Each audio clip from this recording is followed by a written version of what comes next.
Coach MK. Great to see you. Got a lot going on today, and got no kids at home, finally, for the first time in weeks. It's amazing.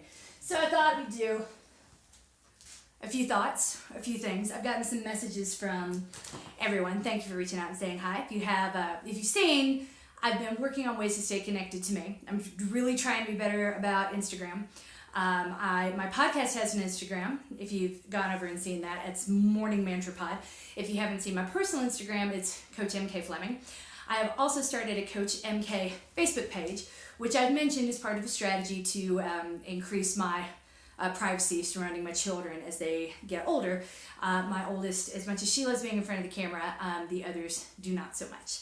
So even though it seems like it at times, it's usually a problem later when they realize that people we know have seen the videos. So I'm going to be doing things a little bit differently.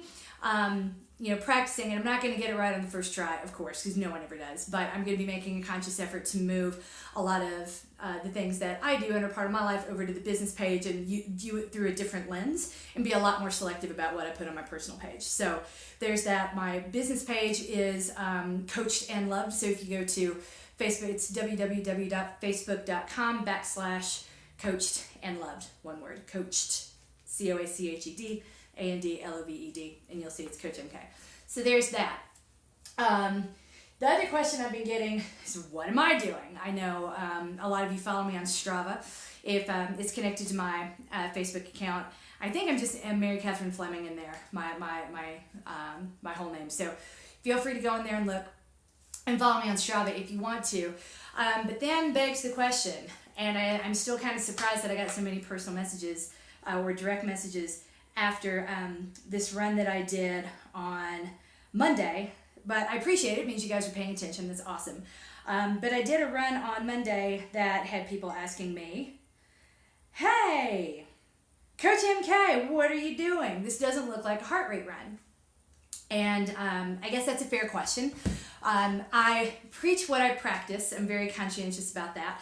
What I coach is the way I've always run. I just went on a fact-finding mission to have the science to go behind all the reasons for why I did the things that I did, and coming up with a series of best practices that I thought would be scalable as I became a coach and started running a group program where no two people were at the same level of fitness.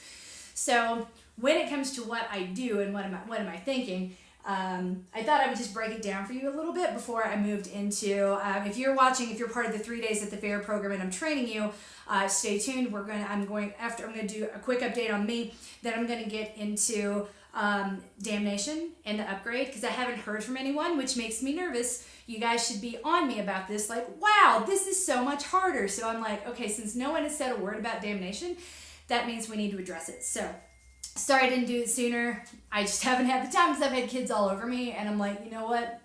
I'm literally not getting paid to do this, so I will do what I can, and when I can't, I will just wait for a time like this when there's no one around and I can actually think through something and write through and do more other than like fire emails at you that may or may not make sense. So hang on, 3 days at the fair. It's coming. Susan, if you're here, she'll cut this into highlights because I'm gonna have to run after this.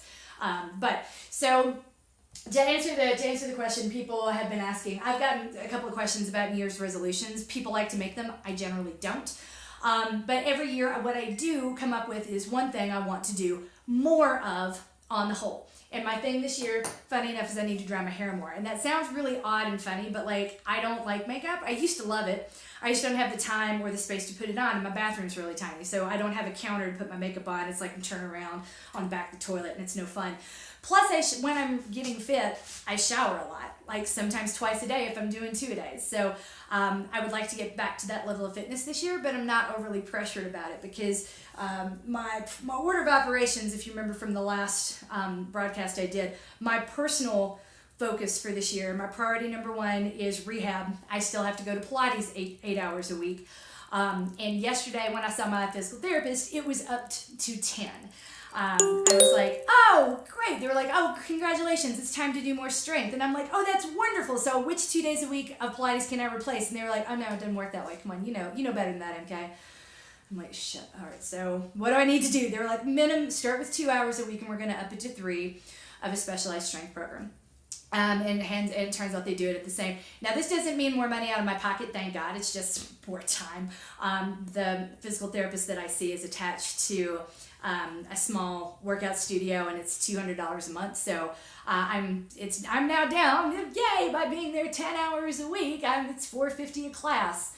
So we're adding in more because we're adding in 2 more classes, soon to be 3. So yay, I'm stronger and I can do more, which is really nice. But it's a huge time suck. So when you see runs, it's not like I'm going to YOLO the shit out of every single run I do, but there's a strategy there. So what am I doing? If you saw my run on Monday, it was about 40 minutes long, and I just focused on, it was my first run in almost a month because life and all the Pilates and holidays, and I'm not training for anything, so there's a difference, and that's kind of the nut I wanted to crack a little bit today. What am I doing? I'm exercising.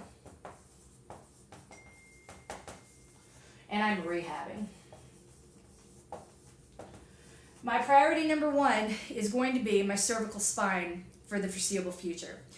What most of you do, what most of you have come to me for when you pay me and you buy a training plan, there is a time limit. We've got 20 weeks till this event on this day, and I have this goal. And I've said before, that's kind of treating this like a game of Clue, and you could be asking for too much with all those demands. I prefer when people come to me and say, I would like to prepare for an event with this goal, and then let me pick the time or how long it's going to take to get there. Or even like, I want to do this event at with this level of performance, and then I'm part of the process in choosing how long we're going to take and which race we're going to pick. But it never works out that way because you guys like go climb the mountain and then ask for a Sherpa. So that's fine. But what I'm doing right now, I am not training. I am not training. Let that sink in. I'm not training. I reserve the right, if I get fit enough and I have enough time and I'm confident enough in it, that I might start ramping up towards realistically end of July. If I think that I can and will run New York because I have an entry, then I'll train for it and I'll do it. But if I don't, it's not the end of the world. I'll just let the option expire. So when we are in a training cycle, and whether or not you're trying to perform, if you're trying to cover the distance, if there is a ticking clock, right? There's 20 weeks between today and this event. There's 16 weeks between today and this event. Then we are in training. And when you're in training mode, chances are we've got to get your body ready to cover the distance. And if it's a distance longer than a 10K, or if it's shorter than a 10K, but we give a shit about performance, meaning you're going to decide if the money you paid me was worth it based on your finish time, then you got to be running 5 days a week minimum. Less than 5 days a week, you are not training. I do not care. You are exercising or you're rehabbing. That is it. Okay? When we're in training mode, we have to do more because we're adapting our body to doing one thing over a period of time for a specific distance. What I really care about more, though, is the time. Because you guys think about mileage, you make bad choices. I have to be like, realistically, how far can I up the ante? How many levers can I pull simultaneously in the time period I'm given to coach this person, right? I don't have a ticking clock. I exercise. If I decide to start training, that will happen in July. And that will be very different because the other thing that's my priority right now, so I have to go over that. I think I showed you guys this the other day. Priority number 1 is without a doubt rehab. I'm not doing anything that could put me back in bed for another year or cause me to lose feeling in my hand and my arm down. Because when I dislocated my shoulder, I lost all feeling from my elbow down to I couldn't move. I couldn't do much with my fingers. It was scary as fuck. I didn't talk about that a whole lot because I was afraid that was my new normal. But yeah, I still don't have a whole lot of feeling in my thumb. It works. I can operate it now, which is awesome. But I don't have a lot of feeling in it. This is part of the rehab, and that's a daily reminder that rehabbing is my priority. So I'm rehabbing for 1. And number 2, I don't know if you've been paying any attention over the last year. It's kind of difficult pregnancy. So to pull that together and remind you, this little thumb of mine that I can't feel that sensation of me touching my thumb right now. I can't feel anything. I can stick needles in it and not feel it. That's happened accidentally, but that's a different story. Is that, I had this baby. This is the last baby that my body's ever going to produce. I cannot do this again. physically, and my marriage can't withstand it, and my kids don't need it. Like my oldest daughter is wonderful, but she was so stressed out and scared seeing mommy in bed. We made the best of it. Wednesday nights will always be slumber party in mommy's bed, pizza and slumber party movie night in my bed, whether I like it or not, and that's fun. That's the silver lining from a shit year. But I'm seeing how much I degraded over this pregnancy and how wildly different it was. It's not worth it to risk it for a fifth. And if you guys are a no birth control ever in a life at all costs, great. That's your ideology. I don't think that way. I got to think about the 4 living children I have and the husband I would like to keep. So my priority is not having another baby. On top of enjoying the time I have with the final Fleming, as far as I'm concerned. And she is going to start a daycare program in May, part-time. So between now and May, my priority is like my free time is going to be spent rehabbing my body, playing with my baby, and running when I can. So each run I do is exercising. You'll notice that I've yet to get back into running 5 days a week or even 6 days a week the way I want to, again, because all of my time is going towards the Pilates and the strength required to rehab. And sometimes talking to you guys when I have a free moment. So yeah, running's going to happen when it happens, but right now I'm realistically looking at Monday, Wednesday, and Friday for anywhere from 30 to 60 minutes, and then on Saturdays, again, as it gets warmer, it'll be easier to do, anywhere from 60 to 90 minutes. That's where I'm trying, that's the habit I'm going to try to get back into, and then as I have more time, once I no longer have a baby at home, I'll start ramping things up. But between now and then, I am in no hurry to ramp things up. So what you see in Strava of what I'm doing, that is MK exercising, and sometimes I just want to run. And you know what? I've got, again, 10 hours. Let that sink in. 10 hours of cross-training every single week that I've been doing consistently for 18 months, okay, to protect my spine. That means if I want to run hard for 3 hours, and again, I'm not racing hard, but my heart rate might get over 160. It might, I think the last run, it got up to 165 before I came home. Okay, so my average heart rate was somewhere around 152. You can do that 3 days a week. But if you do that more, you're going to start to break down. It's not a great idea. That was my first run in a month. I just wanted to run, so I just went for a run. Today, I did 30 minutes with an average pace of 15. I walked a whole lot, kept my heart rate well under 140. It was I think my average was 128. And I really enjoyed it. Went with with a good friend who happens to be older and a master's runner, and he wanted to walk a whole lot too, and that was fine. So I wouldn't be able to do that though if I was in a training mode, caring about performance. All I'm trying to do is grab what I can, and enjoy it. And right now I'm not going, I could get my ass out of bed and do it at 6 a.m., but I'm not motivated because it's 25 degrees at 6 a.m. I am not training for anything, and baby, snuggles. Snuggling her at 6 a.m. on my couch is much, much better than going for a run in the freezing cold when nothing good is going to come from it, and it's 55 degrees later in the day. So there's that. So that's kind of where I'm at. Because remember, when I've been in hard training cycles in the past, I've probably been running 10 hours a week, okay? And if you've ever trained with me for any distance or any period, you've probably been running about 10 hours a week too. The difference is, we have to look at things in aggregate, because you've only got one body to go through this life in. So if you look at what I'm doing in aggregate, I'm spending 13 hours each week doing something to keep my body strong. 10 hours is devoted specifically to keeping my spine from getting worse, okay? And supporting it however I have to. 3 hours is stuff that I like. That's a run. So, in years when I've been super fit, right, even still,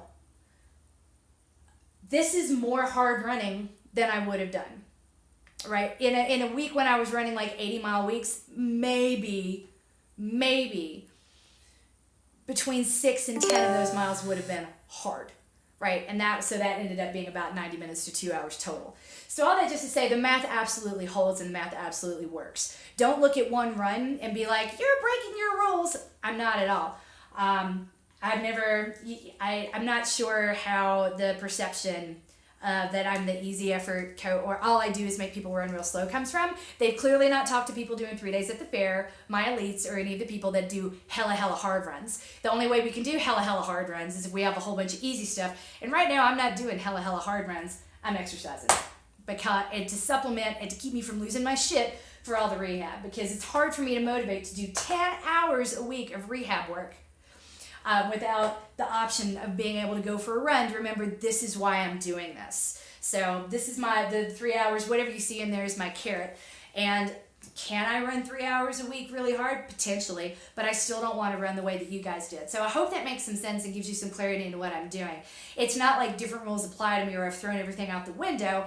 I'm not in a training cycle. So the same rules of what I tell people to do in a training cycle, specifically on 101 or the Incredible Plan, those don't apply. Heart Rate 101, that was designed to get people into a running habit, to bring people back from injury in a smart, concerted way, and to have all the cheap people that were like, I don't know what this heart rate training is, test it out in a low risk, low cost way where they can run away later and be like, I never want to talk to Coach MT again, and that happened a lot. So, I get that, but so that's kind of where I'm at and what I'm doing and what my week looks like. So if you follow me on Strava, it's like Pilates, gyroscope, which is an advanced sort of spine work, Pilates, TRX, Pilates, run, Pilates. So I don't love it, but this is how I keep going, is by remembering this is why I do it. Every once in a while I'm going to go for a run, and it's not even that day when my heart rate was high, my cadence was steady, and so is my pace. I think I held steady at around 11:45 the whole run. So I stand by that, and I can't give you guys permission to do that in a training cycle. Like, you just go do whatever you want, because you might, whatever you decide to do, might detract from what we need to do to get you to the target. So again, finally, last time, I am exercising, I'm not in a training cycle, and what my exercise is intended to do is to keep me motivated to do all this shitty rehab work I don't really want to do. So there's that. 50 fucking miles, yeah. Damnation was always Damnation was always hard, yes. Sue, since you are here, if that answers all the questions, like, Coach M, I'm many things. I'm not necessarily a hypocrite. I'm probably a hypocrite some of the time, but not really when it comes to this. I just wanted to give you guys, sometimes I know it's a lot to drill down on the details and then swoop out and see the bigger picture, but you have to do that, like you always do. Because if you're not looking at it in aggregate, you're missing the point. You can't look at one run and be like, she's not practicing what she preaches. Yeah, I fucking do. And if you ask me, I'm totally happy to break it down. So I know I had some people were a little bothered, and I get that. I'm here for that. So, but it's not like I can do whatever I want, but sometimes I need to do a little bit whatever I want so I can keep doing all this other work I really don't want to do. Have you done Pilates? Can you imagine doing 10 hours that shit a week? It's not awesome. Anyway, 50 miles. Yay! So 3 days at the fair, turning sideways a little bit, Susan, if you want to start clipping it here. We're going to talk through Damnation. Now, I'm going to erase all of this and talk a little bit. It's going to switch gears. That's what I'm doing. As far as Kate, I think I addressed everything I wanted to say last night. My people that are running 3 days at the fair, they're training for 50 fucking miles. You got to remember, if you have an off day and you miss one day, the same rules apply as it did in the Train Like a Mother Club. You miss one run, I don't really care. You miss runs every 3 Tuesdays in a row, I'm going to start caring and be like, hey, what's going on? What's happening on Mondays? Why can't we get our shit together on Tuesdays, right? So, because that 3 in a row is a pattern. 3 in a month is a pattern. Maybe we need to take other steps to make some changes in your schedule or find some backups so the run can get done, because we're trying to train 50 fucking miles. At the same time, though, if everything else is getting done, I'm not that worried about it, because it's your first 50 fucking miler. Like, we're not going to be training for performance or finish time. We're just trying to survive the first one. And then if we want to go for performance, we can talk after that one's done. So, the stuff you guys are doing, and Shara, this is you as well since you're here, we're doing the desk series 3 times a day. Shara, the reason you're doing it is because you're in a muscle packing on phase still. I confirmed with Ellie. For all my 3 days at the fair people, we are still putting muscle on too. So, Shara, if you can do everything that I'm about to list out, I strongly recommend you do it. If you can't or don't have time, then we do what I told you to do in Training Peaks and in the last email to you. But so my 3 days at the fair people, you're doing the desk series 3 times a day. You're doing Damnation 1 time, preferably at night before bed. I'll come back to why in a minute. But the idea of doing Damnation right before turning into bed. Yep. Is there a sign? Yep. You did hear that correctly, and I'm going to come back to that in a minute. A way to read my mind and put it on the screen at the same time it's coming out of my mouth is woo! Got the mind, Jedi mind trick going on. All right. Squish. Squish ball, I want that at least once per day. I really don't care when.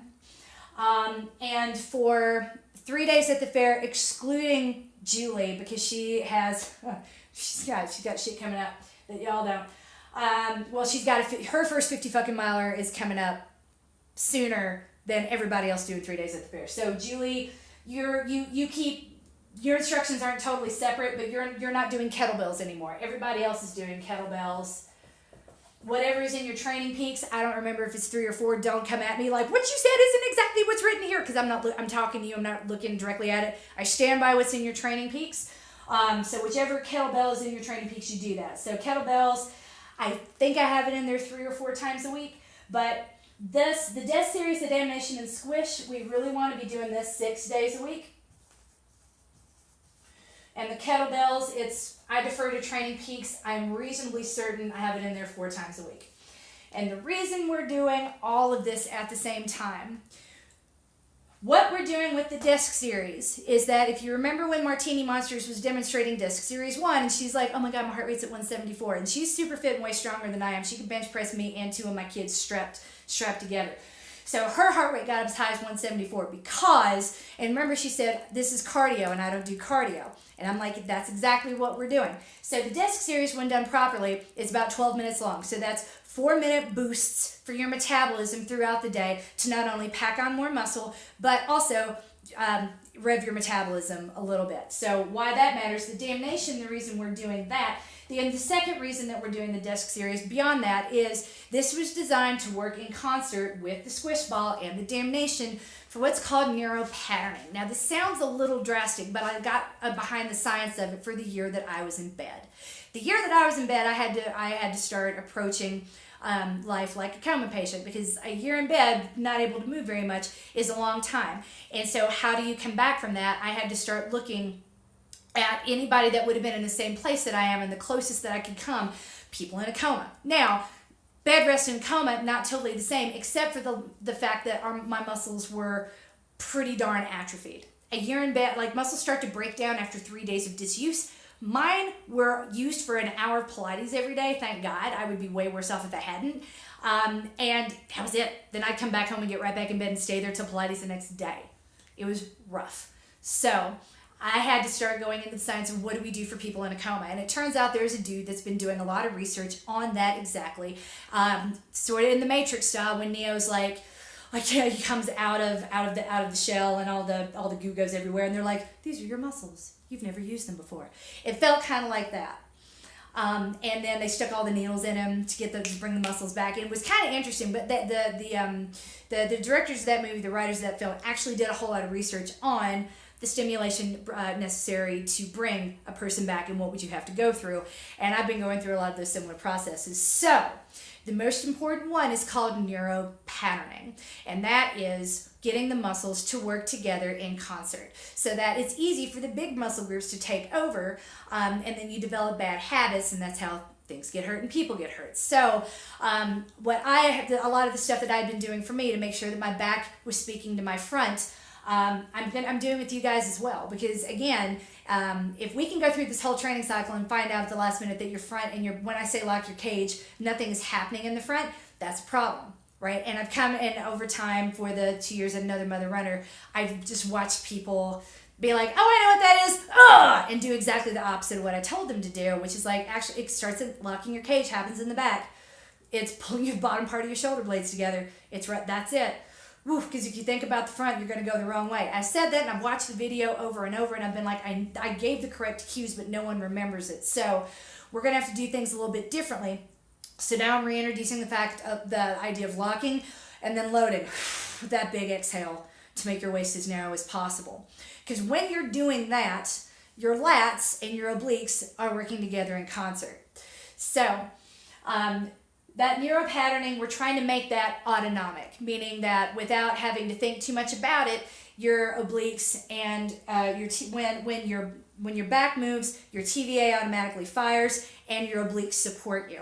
And it has come to my attention through the research that I've been going into on coma patients, that doesn't happen, that ceases to happen for a lot of women when they get pregnant. So a lot of the people that I train have been pregnant at some point in the past for any duration. Doesn't really matter if you had a C-section or a natural birth or a vaginal birth, or if it came out your ears. I don't really care. I don't care if you're pregnant for 6 weeks or 12 weeks and you've never delivered a child to term for one reason or another. I don't care. What matters is this: during that period when your body is changing or getting ready to change a whole lot, and it takes your body a while to figure out it's not pregnant anymore.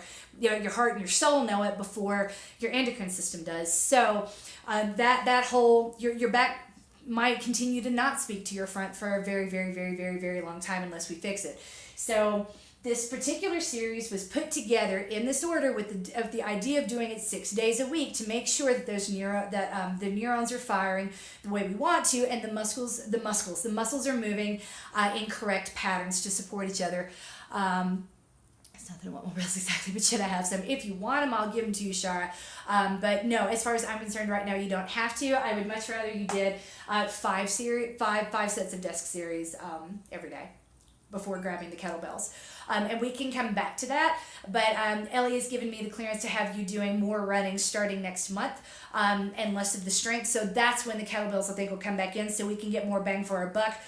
Instead of doing strength continuously throughout the day, it'll be like we'll do 2 desk series in the day and 1 kettlebell at night. Because here's the final thing.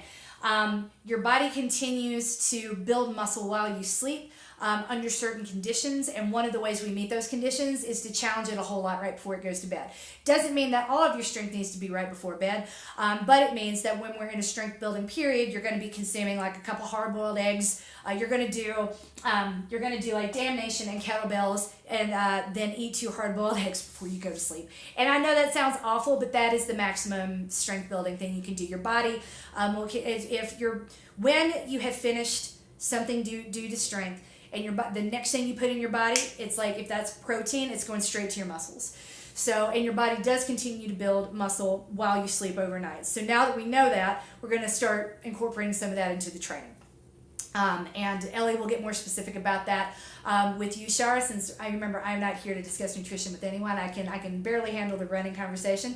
I'm not about to touch food with any of you for any reason. Ars Inferno is a part of the desk series. Ars Inferno is desk series number 4. So everything in the desk series has a pithy name. I just didn't put all of them in Training Peaks while I deployed them to you guys. So apologies for that, and apologize for the lack of what feels like the lack of consistency there. So yeah, that's why we want the Damnation to happen at night. We're going to be hitting all of the bigger muscle groups for the purposes of neuropatterning and for maximum muscle build. So I can refer you guys to the scientific articles later if you want, but I'm going to keep my New Year's resolution and dry my hair before the next place I have to go today. So, moving this back and putting this away. Let's see, I'm sitting on my kid's chair, because that is #mom life. All right.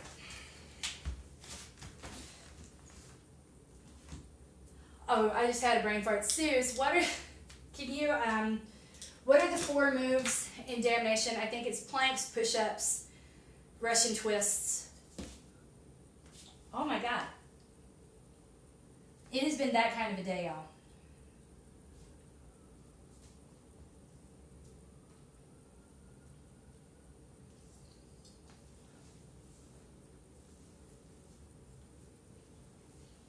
Side planks. Thank you. Hey, Tam. You're here too. Yay! All right, so remember, when it comes to... I'm going to have to leave my glasses on. I can't see anything. So Damnation after the theater tonight. Yes, please, along with the protein chaser.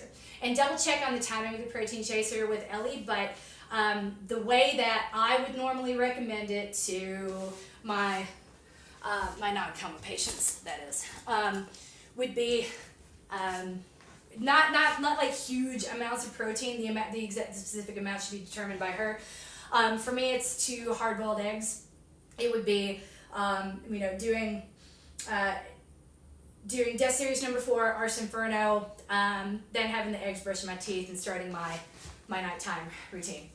So here we go. When it comes to damnation, checking on my time. Shit, I'm going to have to go in a minute. All right, so here's what I care about when it comes to damnation. Sorry. I let you guys go through the process. Here's what people normally do. When you're holding a plank, we start here, right? And we try not to pike our back up too much. And then once we feel strong, we go here. You'll notice something is very, very off. And there are two things that are not happening right now that should. Number one, my ribs are not knitted together. And number two, I'm not using my glutes. So, yeah, that's the cue for me to leave. All right, we're going to go through this quickly. Shit. Sorry, guys. All right, so when you, remember, we lock the back, load the front with the big exhale. And think about that sensation of knitting the front together. Not like separating the back, but opening this. Shoulders back. Not exaggerated, but just back. Big exhale, ribs knitted. This is where we want to be in a plank with our booty on. The sensation should feel like your armpits are drawing towards your waist. And everything is very firm. Your quads are doing no work. Okay? Same with the push-up.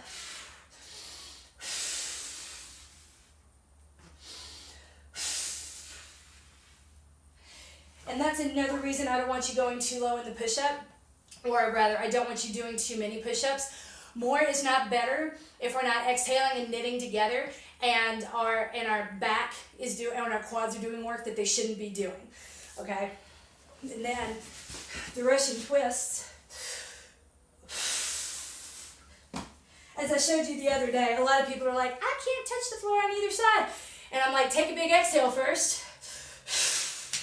Knit those ribs together. And I bet you can. I don't think the way most people do it is it's not instinctual for me. They just kind of come here, hold their breath, and the way they hold their breath pushes this out, and then they can't reach the floor. Notice I can't either. Oh, that made my back pop. So this is what most people do, and they say they can't touch the floor. Big exhale, and there it is. See the difference? So if you can't reach the floor on both sides, big exhale first. If you have the squish ball, put it between your knees. Hold on to it. Both hands should be able to hit the floor still. Okay, and then the side planks. I'm not going to grab the Bosu. Same thing. Here. Booty on. Ribs knitted together.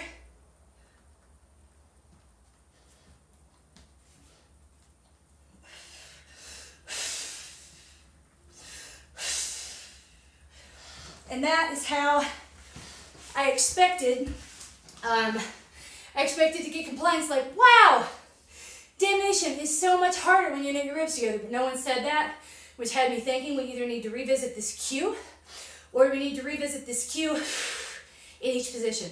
So right now, what I gotta do is get to my fourth workout of the day, which is the TRX/strength class that my PT says I need to start going to so I can develop the shoulder girdle strength. So my shoulder girdle on my left side is no longer mangled, which is awesome, but I'm not, now we gotta develop strength in that area to support my back when I pick things up like children.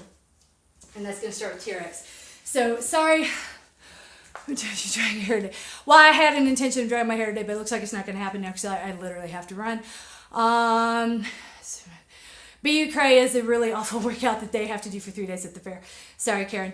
All right, so you're coached, you're loved, you're winning at life. If I'm not back tonight, I want to hear from each of you about, and what I'm waiting to hear, what I'm expecting to hear is either, wow, when I have exhaled properly, when I've locked the back and loaded the front, I absolutely can hit the ground in my Russian twists.